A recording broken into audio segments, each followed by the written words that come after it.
what's up? This is JM, host of the Celebrity Grill podcast on iTunes, and you're listening to the Barbecue Central Radio Network. All barbecue and grilling, all the time. Start the game! Let's go! We'll do it live. Okay. Well, do it live! I'll write it and we'll do it live!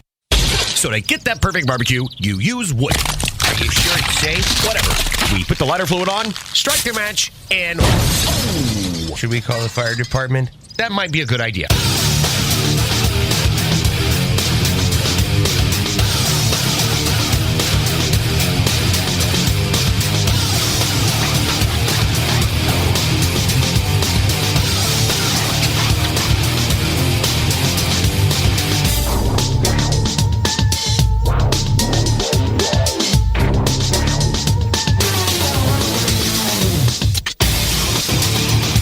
All right, good evening, and welcome to the Really Big Barbecue Central Show.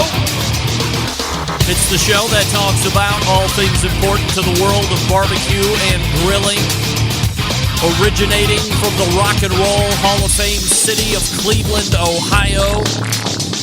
It is the barbecue capital of the North Coast. I'm your program host, Greg Rempe. Happy to have you aboard here on your Tuesday evening. If you want to jump in on the show tonight, more than happy to have you. 216-220-0966. 216-220-0966. You can also email the show if you would care to do that. You can get in touch with the show by sending an email to greg@bbqcentralshow.com or on the Twitter and Instagrams at BBQ Central Show. Everything else you want to find out about the show can be found at the main website, thebbqcentralshow.com. And here's what's happening in case you didn't get the newsletter coming up in about 12 minutes from now. It is the second Tuesday of the month. And traditionally, that brings a visit from the man who has created the most heavily trafficked barbecue and grilling website. You would also argue that he is the most popular barbecue and grilling website, just like I would argue that I'm the most popular barbecue and grilling related live show that is also a podcast. And there is a difference. Meathead will be joining us from AmazingRibs.com. We missed him last month. He comes back this month to talk about a myriad of barbecue and grilling topics. One topic that we may or may not get to has nothing to do with live fire cooking and grilling, and that is our good friend Google. What do people tell you to do when you don't know something? Where do you go to find out something that you need more information on? Where do you go if you can't remember the Barbecue Central Show's website, but you can remember BBQ Central Show? You go to Google. Well, Google continues to change up ways they search and rank and list. And, of course, being listed at the very top is many websites' goal, and not the least of which is AmazingRibs.com. So Meathead will let us in a little bit on the back door, or pull back the curtain, if you will, on why Google rank is important to him and perhaps what we might be able to do to help Meathead out. This is something... Oh, hold on a minute. Hold on. Oh, all right. Well, just like that, nobody on the phone. There was the phone call. There is not a phone. Anyway, Meathead in the first hour, assuming his regular role. Then we will move to the second hour, and we will be joined by a first-year sponsor of this show, somebody who has an award-winning tech product, and it relates to the barbecue and grilling industry. If you are a fan of remote thermometers, and more importantly than that, one that can give you many different readouts through a variety of different ways, cloud-based, Bluetooth-based, all that fun stuff, yeah, you can do that.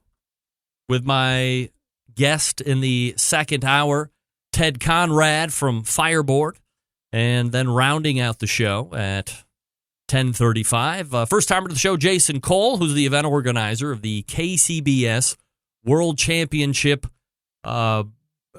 the KCBS World Championship barbecue organizer. We've been talking about that on the show recently, and Jason Cole will be on to talk about that and why KCBS has decided to go from just a sanctioning body to now one that puts on events as well as sanctions them. So looking forward to Jason Cole coming up to close out the show. So Jason Cole at the tail end, Ted Conrad top of the second hour, Meathead in your first hour, and I am taking your phone calls and emails as you see fit. Are you following me socially? Please do that, of course, on the Instagram at BBQ Central Show, on Twitter at BBQ Central Show, Facebook as well, where you can get this beautiful live video feed if you're so inclined, /BBQ Central Show. Like the page and be brought up to date with everything that's happening on this show. If you are not a subscriber to the show newsletter, you get a somewhat similar reminder on Facebook as well. So I'm happy to have you. All right, 785, you're on the line. Go ahead. Hello. Hello and goodbye. Get that big stuff out of here. All right. That's why I don't take phone calls in this show a lot. All right, so first and foremost, I do want to acknowledge what today is. And for the vast majority of us, 17 years ago, this very day changed our lives forever. Some more severely than others, to be sure. But life as we knew it changed forever that day, September 11th, 2001.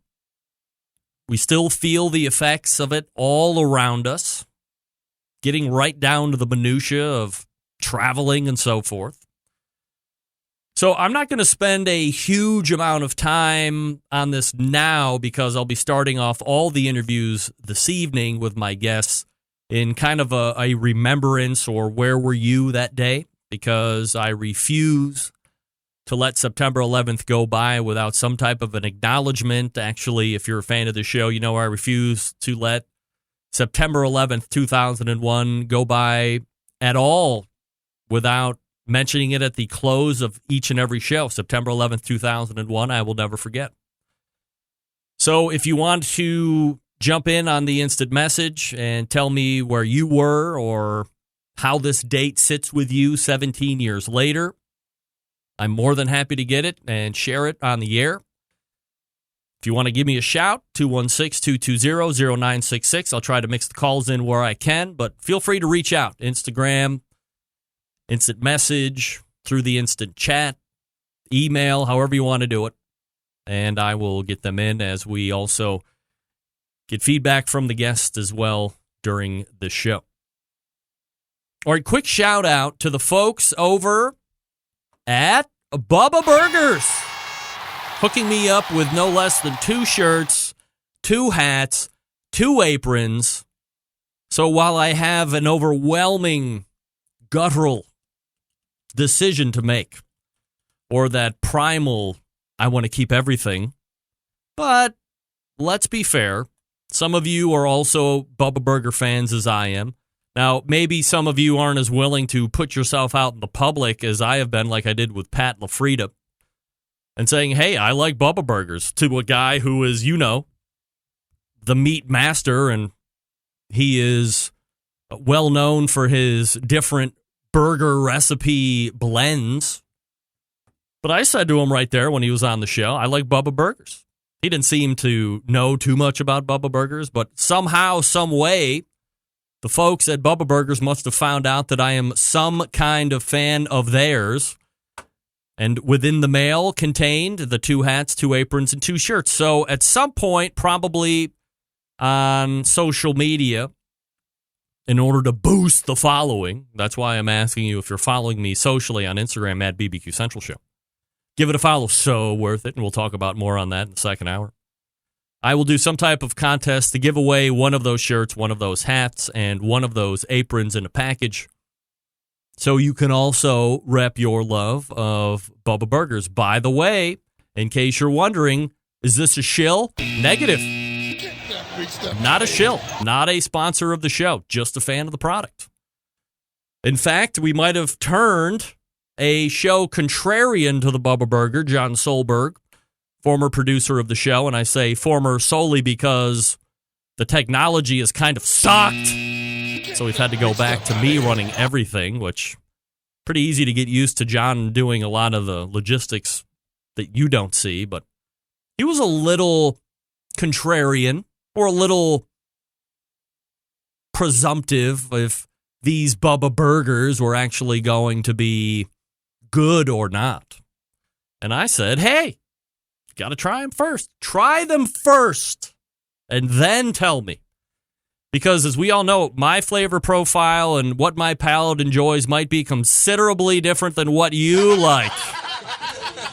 We've known that through the decades and ages, right? Absolutely. So thanks to the folks at Bubba Burgers for the hookup.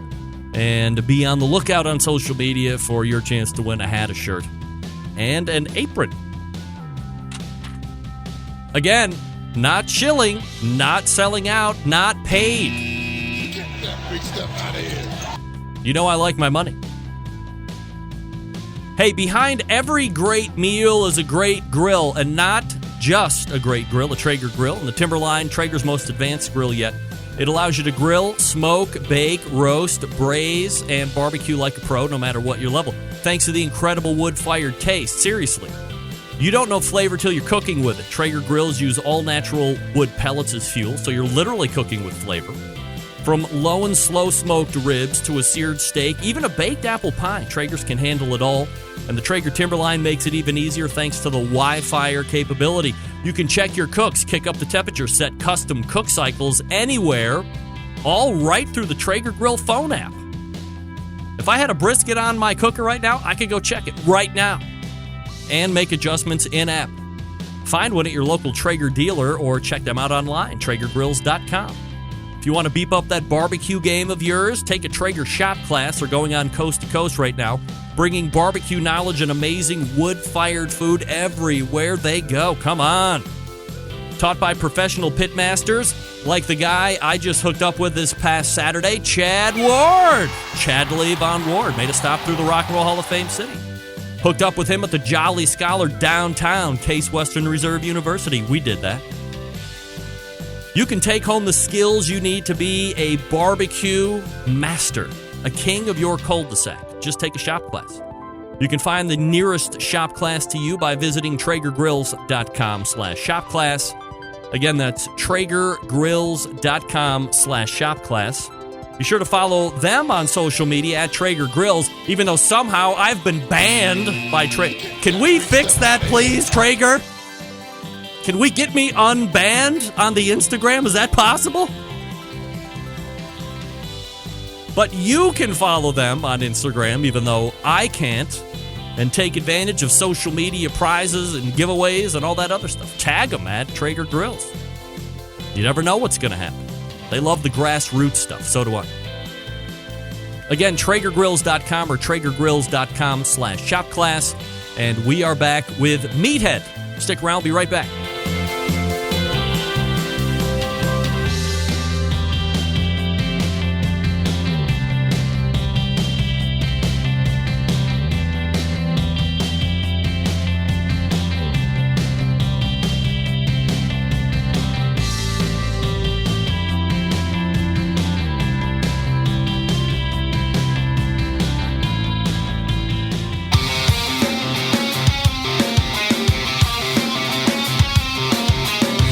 Broadcasting live from the Barbecue Central Show studios in Cleveland, Ohio.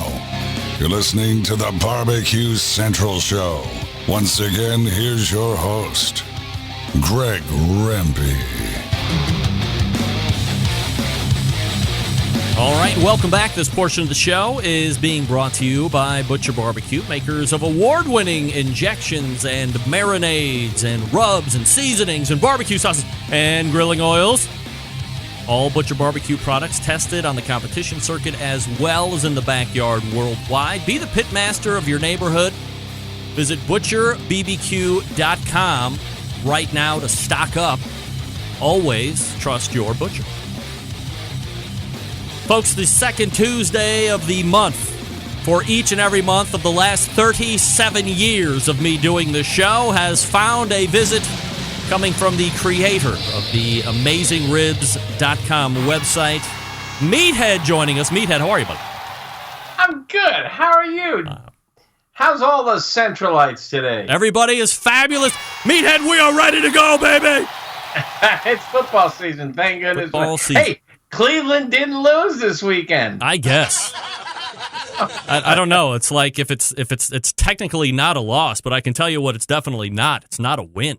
Oh, Jesus. Don't talk to me. My Bears once again had their hearts ripped out of them by Aaron Rodgers. I don't know if anybody followed it, but leading 20-0 in the third quarter, they managed to lose 24-23. Oh, my goodness. Hard to get sympathy from a guy who has won 1-31 the past two seasons. Yeah, that's true. Yeah. True. Hey, I want to set the record straight. Go ahead. Your email sent out and your notice on the website, on Facebook here says that I had more pressing issues. Nothing is more pressing than talking to you. Incorrect, Meathead. Incorrect. That was way more pressing. No, my brother-in-law, who also is my best friend, how many people can say that, had quadruple bypass surgery. So that was a little more pressing, I guess. But I just don't like the intonation that it was more important than you. This was, something I had to do. Yeah, absolutely. Yeah, certainly. That was not the tone I meant. I meant, of course, if you're going to be missing, there's something that is way more important than that should be handled. So nothing's more important than being with you. Right. Well, you are back. I'm pretty serious about that. I love talking to you, Greg. You're back and better than ever. Meathead from AmazingRibs.com joining us here. Meathead, before we get into some of the topics, I wanted to start with each guest this evening and do a little remembrance of 17 years ago this very day. It's not often that this show actually falls on September 11th, although it has during the course of its genesis. But as you look back 17 years ago, where were you and what were those initial emotions that wash over you as something that has never happened like this on this soil is taking place? Yeah, I mean, pretty powerful stuff. I mean, it's one of those things that you never forget. There are a handful of them. I remember where I was when Kennedy was shot. I'm that old. And I was right here. I sit when I talk to you, but I have a standing desk, and this is my desk. I work here, and I've been working here for many years. And I was here, and there was, I think, a news snippet on the radio. And so behind that door there is my dining room, and there's a TV in there, and I went in and I switched it on. And I switched it on just a few minutes before the second plane hit the second tower. And, just like everyone else, it was like it hit me in the gut, I mean, it hit the tower, but it also hit me. And I'm sure most of your guests are going to echo these same experiences. Not many of us saw the first plane, but so many of us saw the second plane. Yeah. And I just, my knees got weak. I had to sit down at the dining table and watch. And, it runs through your mind. Are these the Russians? Are these, who's, I mean, it was clear to me we were under attack. I mean, people don't just, for jollies, grab an airliner. And, of course, all the news came streaming in about canceled flights. I was scheduled to fly the next day on the 12th from home here in Chicago to Ithaca, New York, where I was going to lecture at Cornell University. And then from Ithaca, I was going down to Florida Atlantic University, where I was going to lecture. And, for people who may not remember, who are less than, 20 years old or so, all air traffic was canceled. And, it soon became apparent that only one airplane was left up there, or most airplanes have been pulled out.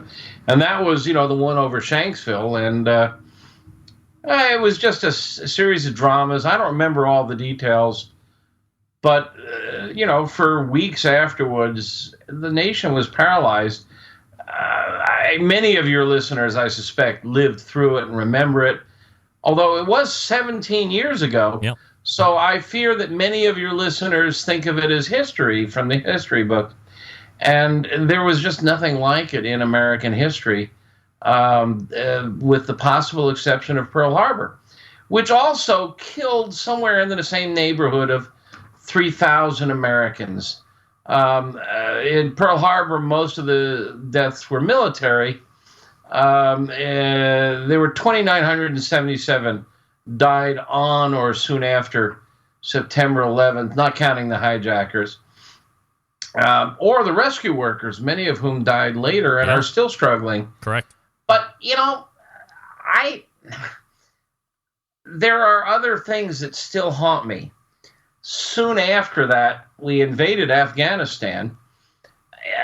We thought to find the people who started this and kill them, but we ended up fighting the same people the Russians fought and lost, the Taliban. And to date, I looked this up, 2,400 American military people died, and 20,000 were wounded in Afghanistan. Wow. 17 years later, the war is still going on. Yep.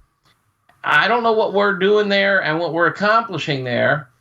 And then in March, just a couple of years later, we attacked Iraq, and I never understood what we were doing that for. And 4,500 died there, more than in Afghanistan, and 32,000 wounded. So we're talking about 7,000 dead and 50,000 wounded in 17 years, when 3,000 died on September 11th. So our response to it was disproportionately damaging to both us, and who knows how many Afghanis and Iraqis died, many of whom probably deserved to, but many of whom probably didn't. And then we're talking about the tens of thousands of American and Iraqi families who have been traumatized by the death. And you lose a loved one in a war and you never recover. Sure. Or they come home wounded. Or they come home sound, but their brain is never... I mean, killing people is not easy, and it affects everyone's brains. So the whole thing had this domino effect that has affected hundreds of thousands of people. And, I'm not sure, in 2020 hindsight, I wonder how well we responded to it. And then you try to put it in perspective.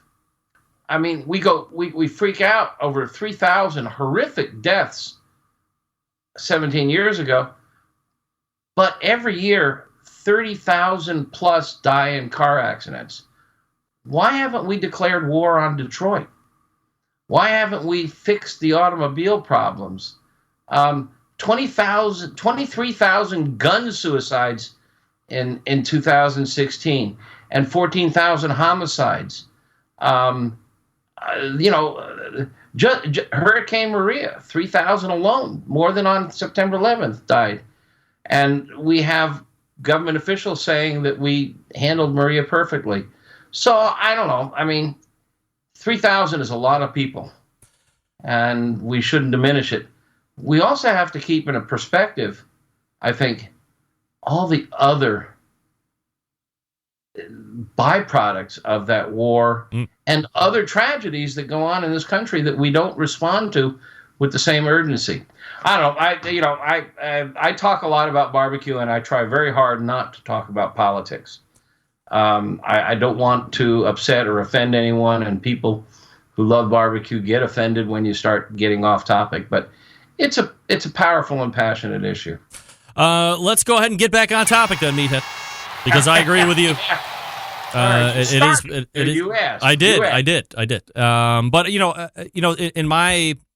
it's my fervent belief that no one should ever forget what happened. And my daughter, who is 17 years old, was months old. Literally 3-4 months old. When it had 5 months maybe. So she technically, was alive for it, but doesn't remember really anything about it. So she's watching it through internet articles and stuff on television that I saw firsthand, and tried to figure out if we were if this was just a domino effect of other cities are going to get stuff flown into them, or Yeah, now we didn't there's know bombs, or something's going to be in the water. I mean, that was thought of as well. So, and I was 17 years younger and a lot more naive and all that stuff. So, but, the effort here is to make sure that for at least while I'm here, we're not going to forget about it, or that it just becomes some relic of history that people don't really have an attachment to. And maybe that's how it is for people that, like you said, you remember when Kennedy was shot, so that's probably something you hold a little bit more closely than I would, since I wasn't around for it, or that I didn't live through it. And when you live through something like this, you hold it a little bit more near and dear to your heart, and you hope that people don't forget. But time wears on, no doubt about it. So we are now in the midst of college football season, Meathead. Of course, that is a huge tailgating season. And, of course, professional football has no slouches when it comes to tailgating either. I live in a city that is a huge tailgate city. You do as well, a number of the other NFL cities. What do you like about tailgating, and what is tailgating to Meathead? It's just great fun. I'm going to my wife's undergraduate alma mater, Northern Illinois University in DeKalb, Illinois, about an hour and a half west of Chicago, in the middle of a cornfield. Nice little university, and occasionally they muster a decent team. They made it to the Orange Bowl a couple of years ago, and we're heading out there Saturday for a tailgater. It's just friendship, it's fellowship, it's party atmosphere, it's celebration, it's our tribe versus your tribe. We hate Miami University, the Miami of Ohio, that is. Hey, good news. I hate Miami of Ohio as well, being a former Bobcat. Yeah. And I use a MAC university. It's not one of the big Power 5 conferences, but they play a pretty good brand of ball, and usually they only attract 15,000, 20,000, so you get a good seat, and you get to watch a pretty good, decent ball game, and a few of those guys make it to the pros. And it's just fun. It's just fun. And then, of course, the food. There's a connection between football and tailgating, and that is the gridiron. Football is called the gridiron. It's laid just like what used to be the name for the grate upon which we cook food. It was originally called a gridiron. It was an iron grid that we cooked food. That was the origin of the name. Football gridiron came later. And, of course, football is played with pigskin. Right. Well, I guess it's not really pigskin anymore. But I think the connection between football and food is as natural as any, and I look forward to going out there. And, sometimes it's just hot dogs. Or hot dogs and hamburgers. I've done steaks. I got this really cool little pizza cooker I've been cooking with, and I suggested to my wife we take it out there, and she said she nixed the idea. But, it's always, planning the event. And there are a couple of tips I'd like to share for you guys if you're planning on tailgating. And number one, you want to check the rules. You got to go to the website. Some tailgating venues do not permit charcoal. Some of them don't permit cooking at all, so you got to check that. Most of them permit cooking, but a lot of them don't permit charcoal, so you want to check that, and you want to check the opening time. I like to get there early, and I take a bunch of eggs and crack them open, throw them in a bowl, mix in some onion and some cheese, and I pour them in a plastic milk jug. And now I've got scrambled eggs, and I just get out to the game, and we pour them onto a griddle on top of a small gas. I like to bring a gas grill. I don't bring charcoal to tailgaters. It takes time to start up. And what do you do with it when you head for the game? It's still smoldering. You don't want to push it under the car, right under the gas tank. No way. So a gas grill, I take a small portable gas grill. And by the way, if you're shopping for a tailgate grill, as you know, and hopefully your listeners know, Max Good, who works for us full-time, tests grills and smokers for a living. What a great job he has.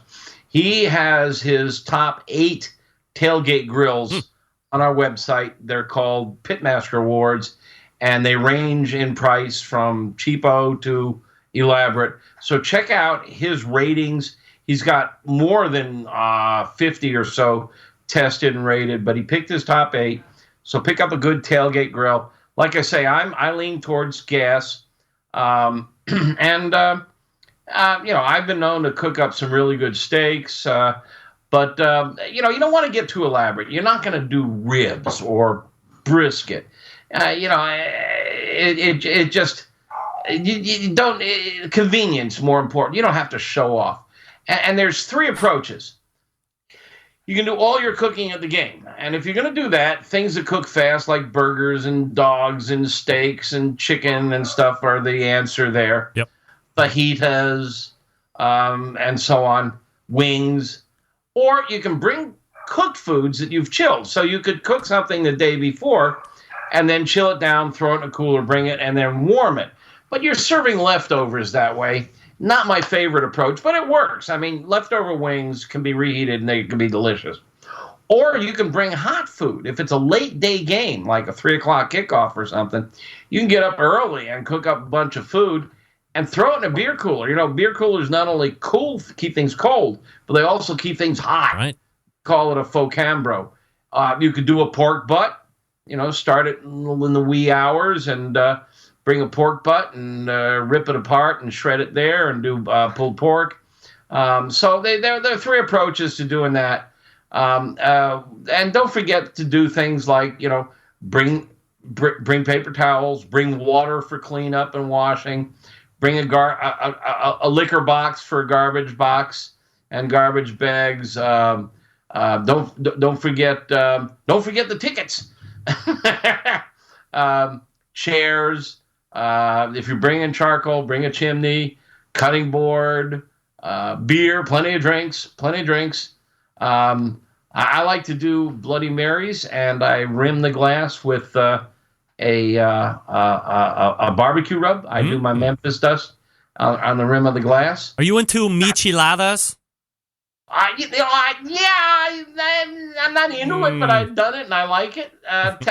Tell your audience what a michelada is. It's, I think, a beer with Bloody Mary mix and then like a rub on the top or something along like those that, lines. Yeah. Bloody Mary beer. Once upon a time, you and I were out in Las Vegas for an event that where several of us teamed up and we made a Bloody Mary with a barbecue rub around the rim, and we used a pork rib as a swizzle stick, and we won the little competition there. Yeah, you remember what the name of that drink was? Yeah, I don't remember. I think Robin made up the name, and it was filthy. It was called Rim Job. That's it. Robin made it. Oh my gosh!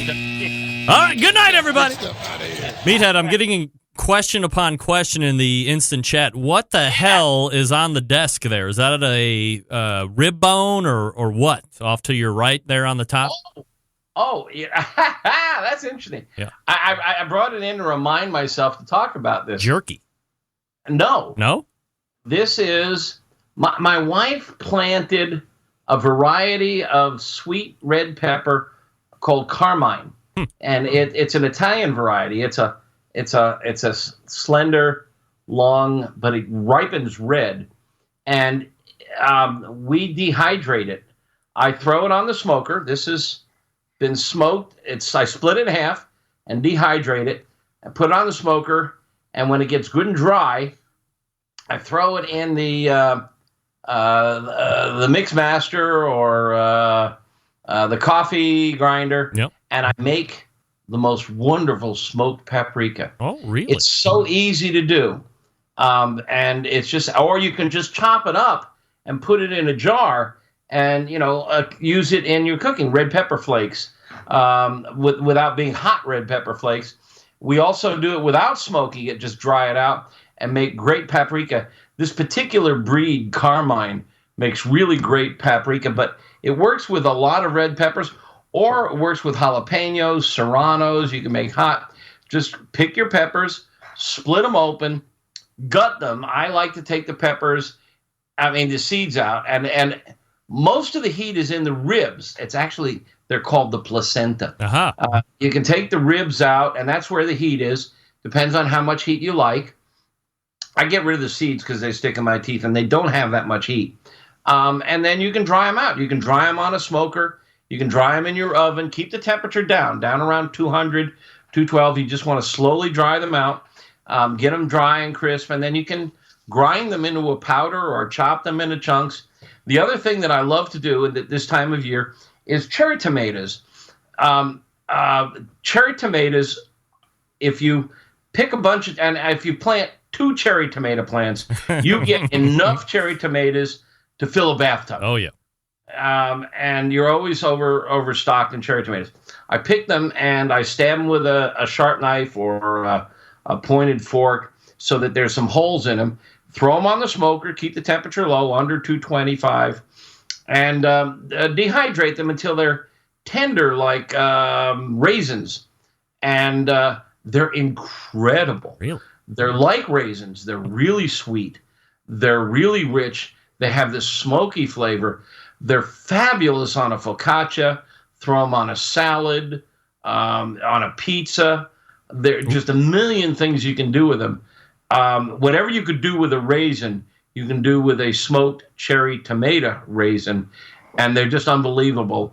They're great fun. And I asked my wife, she had a big bowl of the cherry tomatoes, if I should start smoking them, and she told me, no, we still have some left over from last year. Oh. And we use them. So they're just great and great fun. So this time of year is a good time for smoking peppers and cherry tomatoes. Meathead from AmazingRibs.com joining us here on the show, and we will be right back with him as we lead to the first break. We're going to be talking about griddling next.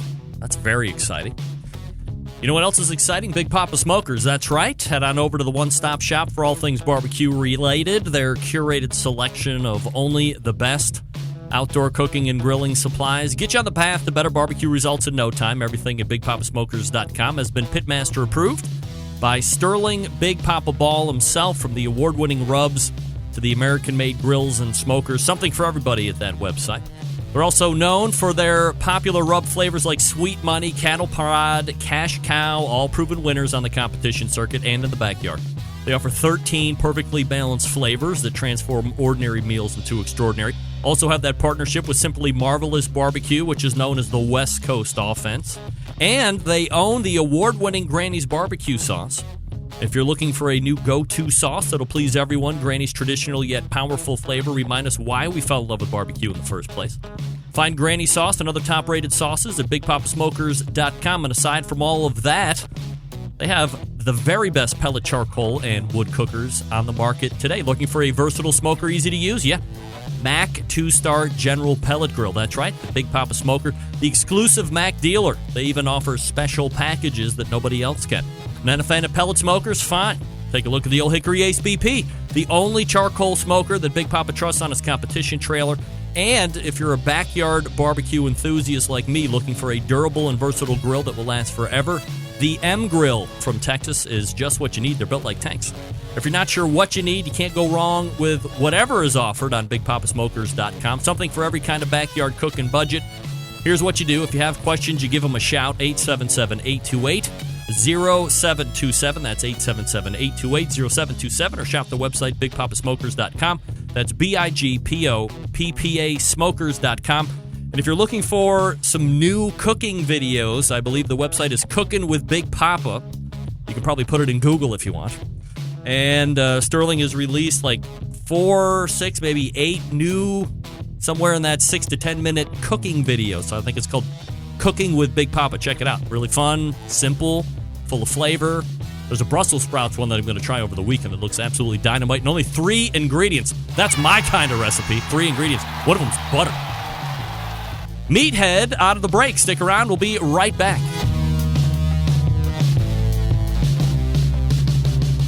Continuing to produce incredibly mediocre content in an exceptionally professional way. You're listening and watching the Barbecue Central Show. Once again, here's your host, Greg Rampey. CookingPellets.com is bringing you the #1 wood pellet for all your pellet-driven cookers. If you go to CookingPellets.com, you can buy and peruse what they have to offer. Some other things aside from wood pellets. You can also buy from Amazon.com to purchase as well. Download their free app and be alerted to great shipping deals. That's CookingPellets.com. and Meathead joining me once again. Meathead, let's talk a little bit about griddling, one of your, I don't say it's like a new thing that you're into because we've talked about it from time to time, but what do you like about griddling? Well, Paul Sidoriak brought it to my attention. I mean, I have always had a cast iron griddle, sure, which I often toss on my grill, and there are some things that are really good on that griddle. But Paul, who works for us in marketing, recently wrote a book on griddle grilling called The Backyard Griddle Cookbook, and it's on Amazon by Paul Sidoriak, Sidoriak, and he is kind of like the leading proponent of griddling. Really? And, I've always kind of thought, it's kind of like just cooking in a frying pan. But there are some things that you can do with a griddle on your grill that are really cool. And one of the things that's happened that Paul brought to my attention is that there are some griddle grills. They're about the size of a gas grill. I mean, they're, like 4 or 5 feet long, and they have a big metal surface, a flat top. When you go to Joe's Bar and Grill, they don't have what you and I think of as a grill. They have a flat top, right, a plancha, a griddle.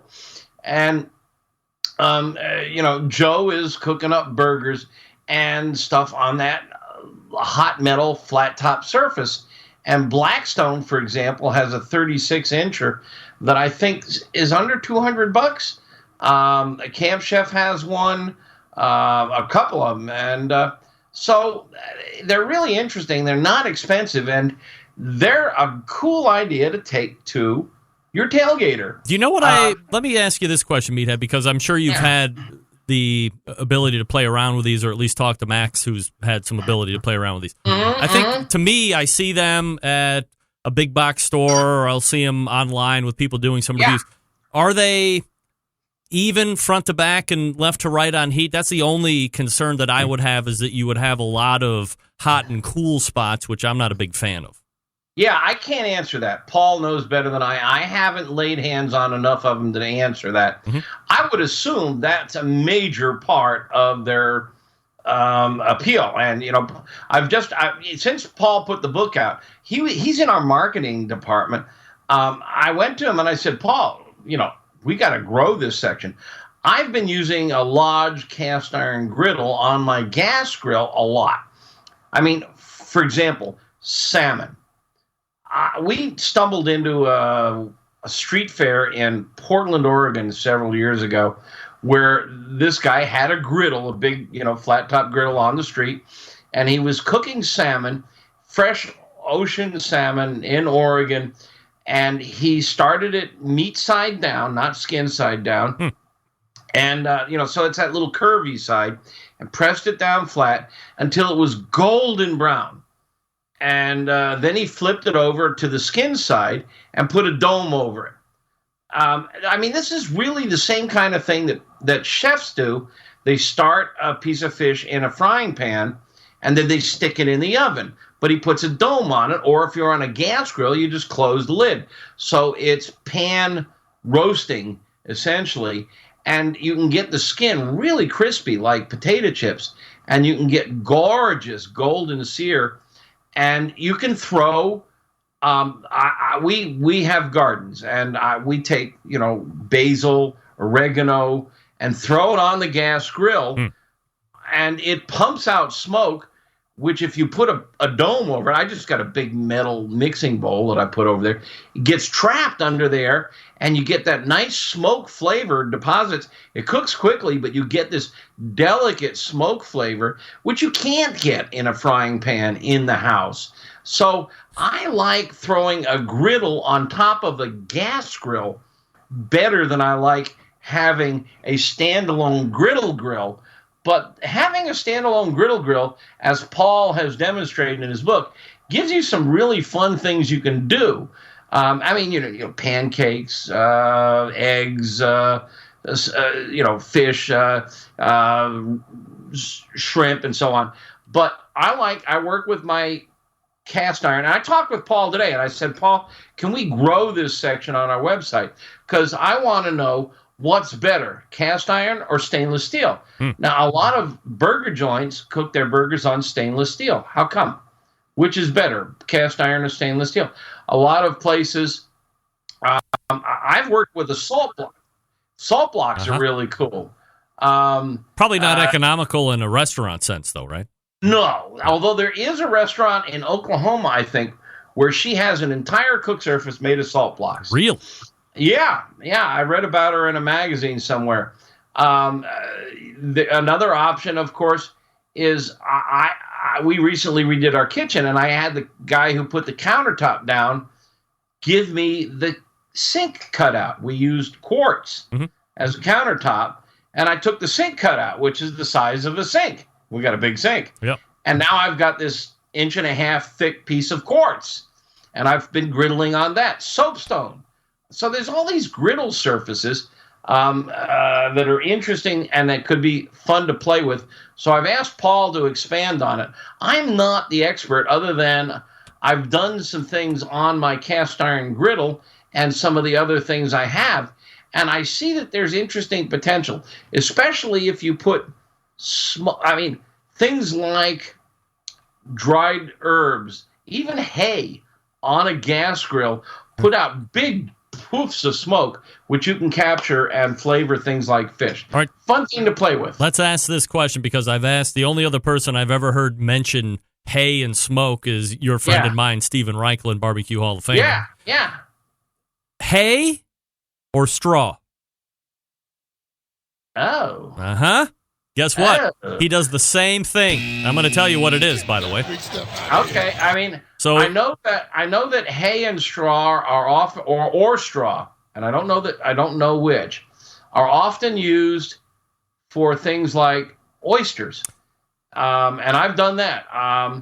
Obviously, you want clean straw. You don't want something that a horse has been rolling in. All right, so here's what I think I'm giving the proper information, and as we all know, the Centralites will take me immediately to task if I give the wrong information. Of course they will. Straw is something that you are mucking a stall with, that you go down to the horse pen, you get bales of straw. This is something that you would also see like for Halloween or something along these lines. And you go ahead, bust that open, throw it down over the horse stalls so you soak up some of the mud.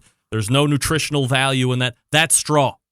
Hay is what you are cutting down, and what you can actually, farmers like to sell, first cut of hay is going to bring this much, and you're going to feed your livestock with it. But then once, depending on how the season is going, you go in for a second cut, and the second cut is more rich and more vitamin enhanced, so you can get more for the second cut. Heaven forbid you should get a third cut. Farmers are going through the roof. It's like better than pornography, and they get a third cut. That, I believe, is the stuff that you actually want to smoke with. It's the hay and not the straw. I don't know. All I know is every time I smoke with dried herbs or hay or straw, somebody comes up and says, "Are you smoking dope?" it smells illegal. But if you want to create a puff of smoke, thick and heavy, white smoke, not blue smoke, for things that cook fast, like a thin steak or a piece of fish or shrimp, that's the way to do it. And it's good with a griddle. And we've got this page that Paul put together on griddling and techniques he's learned, with links to his book and some recipes and some of the gadgets. Because I'm looking at it now, and there's like a little 17-inch standalone griddle. So it stands like, it's got a little propane burner. So it's an interesting thing to play with. There are, people who are into pizza know about the pizza steel. It's a piece of steel that you use instead of a pizza stone. Also, grill grates has a plancha or a platen. So there's a variety of things you can play with. The guys over at Slow and Sear have a half-moon-shaped stainless steel griddle that goes with the Slow and Sear. You can get infrared gun thermometers I got one pretty handy because I've been cooking pizzas. If you're into pizzas, you need one of these guys. Blind you and Wow, your readers. look at that thing. Yeah, nice little thing here. Looks like a Glock 19. So, just a new technique, fun way to cook, things you can experiment with, and just a new approach to cooking on the grill. Meathead, we got about 7 minutes or so left. Can we touch on frying? I know you're a big proponent of frying outside and moving all the spatter and heat and ickiness out into the yard instead of doing it in the house. Oh, yeah. Well, we talk about fun new ways to cook outdoors. And you know me, I'm all about cooking outdoors, and I'm always experimenting. I love fried chicken. Who loves fried chicken? Everybody out there loves fried chicken. Everybody loves fried chicken. Everybody's hand is up. Okay, how many of you cook fried chicken? Most everybody's hands come down. KFC cooks it. Popeyes cooks it, but not me. Because it stinks. Right. It's too hard. It takes too much time. It's messy. The list goes on. Is the big. Right. It just spatters all over the stove, all over the counter. It gets in the exhaust fan, sets off the smoke alarm. You got to deal with the drip drying and everything. Okay, get yourself a 2 or 3 or 4 quart cast iron Dutch oven. Mm-hmm. Take it out to your gas grill. It's better on a gas grill than a charcoal grill because you can really control the temp. Pour a couple of inches of cooking oil in there. You can use any old-fashioned cooking oil. And bring the temp up to 375. Try not to go over 400 because you start affecting the quality of the oil. Your sweet spot for cooking is around 350. Now, it varies from this, that, and the other thing, but let's just say 350 is your target. So you're going to get it up to around 375. When it hits 370, you can use your regular old thermopane or any old thermometer to measure the temp. And you take your chicken, you get a bowl, and you put flour in it. You get another bowl, and you crack an egg or 2 in there, and you beat it gently. You start by rolling the chicken in the flour. Oh, excuse me. You start by seasoning the chicken. All the cookbooks get this wrong. Oh. They all tell you to add salt and pepper to the flour. Right. Season the flour. Dumb.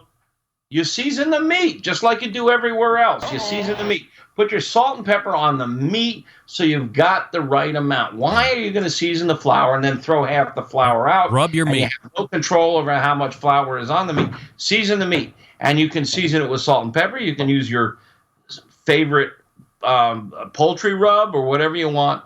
And you season the meat. Then you roll it in the flour. Then you dunk it in the eggs. And then you come back to the flour. And fairly quickly after that second dunk in flour, you don't want the flour to get really, really wet, into the hot oil. And you just close the lid, and it can take 15 to 20 minutes. It takes a while to cook chicken. You're going to take it up to 160, 165 at the most.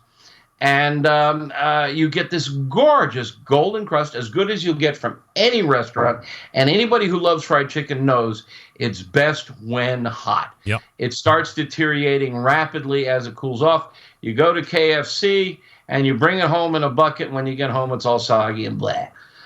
So when it's golden and it's perfect, you take it out of the oil and you lay it on the indirect side of the grill. So if you got 3 burners, you got 1 burner right on the Dutch oven that brings the temp up to 375, but the other side is off. So you lay the chicken there and it just drips. Now you can put it on paper or whatever you want if you're doing a lot. You don't want too much of it to drip on your burners. But if it's just a few pieces, who cares if it's just on your burners? When you turn them on, it all just burns off and smokes off. But you close the lid, and it continues to cook by carryover, so you can get it up to safe temp. You've got perfect color, really crispy. You can do batch after batch after batch. You don't want to crowd the Dutch oven too much. You don't want to get too much, because cold chicken in a bucket of oil is going to bring the temp down real fast. And like I said, 350 is your ideal cooking temperature. You put 5, 6, 7 pieces in that oil, and it'll dive under 300 in a hurry. So you want to keep it down around 350, 3, 4, 5 pieces at the most, and you can just bang them out. Just bang them out. If you want really crunchy crust. There's some techniques you can play with, like putting a little milk in the flour. It makes it a little crunchy. I've written about this on the site, and I've got a good recipe for a tempura type beer batter. So for things like onion rings, we planted shishito peppers in our garden this year. They're wonderful, breaded or dipped in a batter and then fried. And who cares if it spatters? Who cares if it smokes? You're outdoors. And wonderful. Now there's a tailgate food you can do. Sure. Bring a little gas grill, a Dutch oven, some oil, and fried chicken all day long. The stuff is fantastic and it works. Chicken, fish tacos, anything you want to fry. Clint Cantwell, as a friend of both of ours, as you know, did fried Snickers bars recipe on our website. So we got a bunch of fried stuff on the website. All of a sudden, we're branching out. We're into fried foods, but why not? This is why you go to AmazingRibs.com, not only for the normal stuff, but to broaden the horizons, like when it comes to frying stuff. And this is why we have them on each and every month. Meathead, always appreciate the time, and we will look for you again in October, my friend. Always good to talk to you and the Centralites. This is my highlight of the month. There he is, Meathead Goldwyn. That's right. All guests appear via the Traeger Grills hotline. Highlight of the month. Yummy. Meathead, you have nothing better going on? Just kidding. All right, so there you have it. If you've never been, you're missing out. AmazingRibs.com. Oh, by the way, you have $24 extra or so to spare, and you would like to get some extra value-added insight, camaraderie, pitcasts, and all that stuff. Look at the Pitmasters Club forum. Join that. $24 for the year. Get access to a forum, some exclusive podcasts, which I hope, and then support through your fellow internet mates. It's great. All right. Who likes sausage? Who likes barbecue? I do. Southside Market and Barbecue. Established in 1882, Southside is the oldest barbecue joint in Texas and has been owned and operated by the same family for 3 generations. Famous for the original beef sausage, coarse ground and a natural pork casing, and of course the authentic Central Texas barbecue. All meats, including the prime briskets, slow and low smoked for many hours over Texas post oak wood. Shipping nationwide via the online store, SouthsideMarket.com. Shipping fresh and smoked sausages nationwide. Shipping customers can choose to order now and ship later, include a custom gift note, and mail to multiple addresses without additional charges. All shipped items are vacuum sealed to ensure freshness and ease of preparation for the customer. Shipped with dry ice to ensure complete freshness upon arrival. All meats are processed in the on-site USDA inspected facility. And the meat markets for fresh and custom smoked orders, come on, let's go. 2 restaurants for you to eat in. Elgin, Texas since 1882, as I had mentioned at the top, and Bastrop since 2014. Grocery distribution through Texas and many surrounding states. Here's the payoff, 10% off coupon for everything that you purchase online at SouthsideMarket.com. Use checkout code BBQ Central, one word, lowercase. That's BBQ Central for 10% off your entire online order at SouthsideMarket.com. Get the sausage slammer, get the cheddar jalapeno sausage, get the beef sausage. That's what it's all about, the beef sauce. Get it! BBQ Central. Stick around. We'll be right back.